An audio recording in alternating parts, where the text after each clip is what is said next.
दम तोड़ बैठ जाता है। करीबन 72 साल उम्र एक बुजुर्ग शख्स इस दहलीज पे दम तोड़ जाता है और दुख की बात यह है कि वो बुजुर्ग लावारिस होता है, यानी कोई उसका अपना नहीं होता है। अस्सलाम वालेकुम दोस्तों, तही ब्रोकिंग करबाल अक शॉकिंग वीडियो अक पहले यह सोशल मीडिया पर गई वायरल। दोस्तों अक बुजुर्ग तकरीबन अक्षीत वुर दुनिया रवि द्रोमुत मगर अमिस जनाज तमुत पन कहन। दोस्तों न पन्नु तुलमुत अमिस वबरे अमिक तुलने। बह कर तह ब्रो कन यह वीडियो क्लिप अक प्ले तो यह वीडियो क्लिप मज सर कह समझ वीडियो प्ले कर ब्रो अक रिक्वेस्ट कर अगर तुम ये चैनल पे आज गोट वतन अमित दोस्तों यह चैनल कर जरूर सब्सक्राइब। चलो दोस्तों वीडियो वीडियो क्लिप पर नजर। एक बुजुर्ग इस दहलीज पे कल दम तोड़ बैठ जाता है।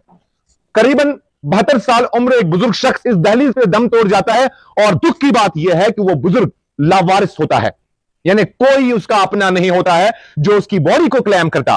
तमिस कहीं तमिस बुजुर्गस, अब मैं सीधे कश्मीर में आपसे रूबरू होना चाहूंगा, तमिस बुजुर्गस कहीं दक दित बिचोर यथ सरकारी मकानस मज वोतमुत युस सरकारन मेहरबानी यमी सरकार मेन ख्याल मेहरबानी यम सरकार यम सरकार तम पे इथन बुजुर्गन खतर यह दफ्तर कायम कुर या यह रिवाज कायम कुर कि यमन ते समाज और दक दी या यमन ते और पन दक दिन यमन ते पन वत करन या यमन ते पन मारपीच करन या यम ते समाजी तनाव शिकार आसन गमत तम हसा आनोक ये और ये थोक पन बनत मतलब यम सात तम दफ्तर वातान ये तमन टिपट केयर कर या टिपट ख्याल थवन शायद यम तमन पन लीगल हेयर ते या यम जज वरिस तम तमन घर क्या थानो ख्याल तम ऑलरेडी तमो घर दक दित कड़मत। मैं मुद्दे पे आता हूं। एक 72 साल करीबन एक 72 साल बुजुर्ग इस चौखट पे कल जब दम तोड़ बैठ जाता है लेकिन उसकी लाश उठाने वाला कोई नहीं होता। अफसोस का मकाम यह है, ये क्या वही कश्मीर है जिस कश्मीर को पिरवर के नाम से जाना जाता है, पिरवर कहा जाता है? क्या इसी पिरवर में एक बुजुर्ग ऐसा होगा जिसका कोई नहीं था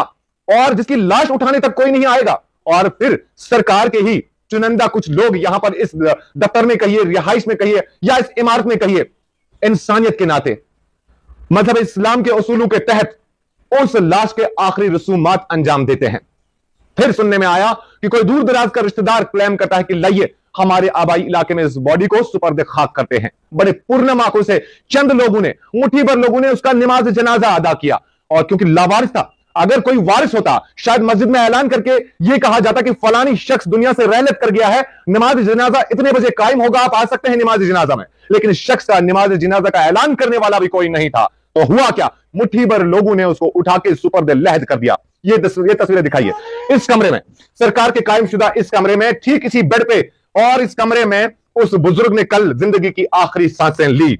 और दिल को झंझोड़ने वाली बात यह है कि सुनने में आया है कि उस बुजुर्ग ने यहां इस रिहायशी बिल्डिंग में जो तैनात अमला है उनसे कभी कभी बातचीत या दिल की बात जब वो रखते थे तो उन्हें कहते थे कि मैंने अपनों को बोल के रखा है कि इमसाद वो मरमो तो लगे उन्हें पता थी कि मैं आसन तुलन वेलते बदल। ये बातें कह के वो बुजुर्ग, 72 साल बुजुर्ग कल जो है वो इस दुनिया से रहलत कर गया, वो इस दुनिया से नकल कर गया और गैरों के हाथों वो सुपर्द खाक हो गया। लेकिन फिर भी मैं बोल रहा हूं कि सरकार की अगर ये सहूलत ना हो, बताएं कि इन बुजुर्गों का करना क्या है?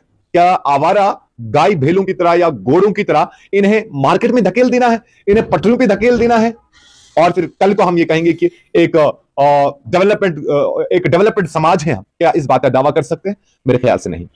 ये सोच और विचार करने का वक्त है, इस बात का एहसास करने का वक्त है कि हम किस तरफ जा रहे हैं।